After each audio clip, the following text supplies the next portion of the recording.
প্রস্তুতি ম্যাচে ভরাডুবি বাংলাদেশের ব্যাটিং নিয়ে আবারও প্রশ্ন তুলেছে।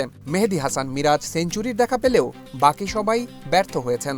প্যাট কামিন্স মিচেল স্টার্কদের সামলাতে বাংলাদেশকে মানসিকভাবে শক্ত থাকতে হবে বলে মনে করেন জাতীয় দলের সাবেক ওপেনার জাভেদ ওমর বেলিম। এই টেস্ট আরম্ভ হওয়ার আগে হয়তো আমরা ব্যাড নোটে স্টার্ট করেছি। সাধারণত প্র্যাকটিস ম্যাচ বা সাইড ম্যাচ ভালো খেললে একটা কনফিডেন্সের জায়গা পাওয়া যায়। তো আমরা খুব বাজে ক্রিকেট খেলেছি প্রথম প্র্যাকটিস ম্যাচে। তো আমার মনে হয় এটার সঙ্গে তুলনা করলে হবে না। হয়তো এই দল আমি মনে করি 2-1 ছাড়া অনেক ম্যাচিউর দল।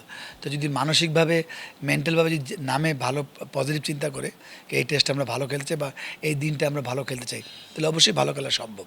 2003 সালে অস্ট্রেলিয়ার মাটিতে বাংলাদেশের টেস্ট ছিল বড় পরীক্ষা। তখন অজিদের বড় তারকারা নামের ভারেই এগিয়ে থাকতেন, কিন্তু জাভেদ ওমর মনে করেন বর্তমান বাংলাদেশ দল সেসব থেকে অনেক এগিয়ে। নিউজিল্যান্ডের মতো বড় দলকে তাদেরই মাঠে হারানোর অভিজ্ঞতা আছে শান্তদের, আর সেই অভিজ্ঞতাই তাদেরকে আত্মবিশ্বাস যোগাবে। আগের যেমন আমাদের সময় যে অস্ট্রেলিয়া ছিল, নামেও কাটতে বলে না, ভারে কাটে, তো ওইটা ছিল। এখন ওই জিনিসটা নাই।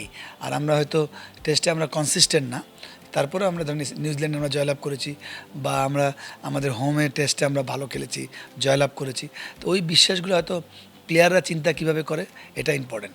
আমি আপনি হয়তো কমেন্ট করে ছেড়ে দিব যে ভালো খেলবো বা ভালো খেলি নেই, বাট প্লেয়াররা আমার মনে হয় খুব ইম্পর্টেন্ট, অলওয়েজ ইম্পর্টেন্ট, যেহেতু মাঠে ওরাই খেলবে। তো ওই একটা জায়গায় আমার মনে হয় এটা অনেক চ্যালেঞ্জ হবে। কেন? যেহেতু একটা হচ্ছে অ্যাওয়েতে খেলা, আর দ্বিতীয় হচ্ছে আপনার এগেনস্ট অস্ট্রেলিয়া খেলার নামে একটা অজান্তে হয়তো কাজ করতেই পারে। আমার মনে হয় একটু হলেও বাংলাদেশের বেশি বাউন্সি উইকেট থাকবে। হয়তো পার্থের মতো থাকবে না, বাইরে থাকবে না, বাট তারপর অতটা আবার ভয়ানক হবে না যেটা আগের সময় হতো। বাংলাদেশের ওপেনারদের ধারাবাহিকতার অভাব বড় চিন্তার কারণ। লম্বা সময় পর সৌম্য সরকারকে দলে ফেরানো হয়েছে।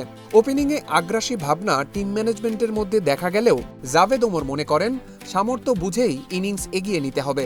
ওপেনাররা ভালো করলেই টেস্ট ক্রিকেটে ধারাবাহিকভাবে ইতিবাচক ফলাফল সম্ভব। সাদমান তো থাকবে, উনি প্রুভেন দলে আছেন, দুজন এগ্রেসিভ প্লেয়ার নিয়েছে, যেটা আমি শুনলাম যে এগ্রেসিভ খেলতে হবে। আমি না, আমাদের ওই অ্যাবিলিটি থাকতে হবে এগ্রেসিভ খেলার মতো।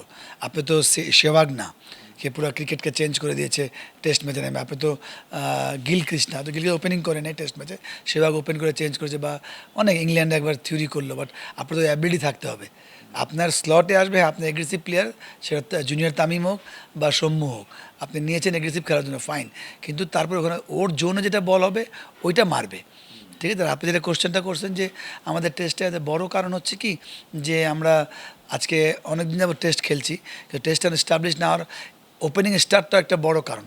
We are not consistent. যেমন ওপেনিংয়ে ধারাবাহিকতার অভাবে বাংলাদেশের জন্য আরেকটি বড় চ্যালেঞ্জ হলো একাদশ সাজানো।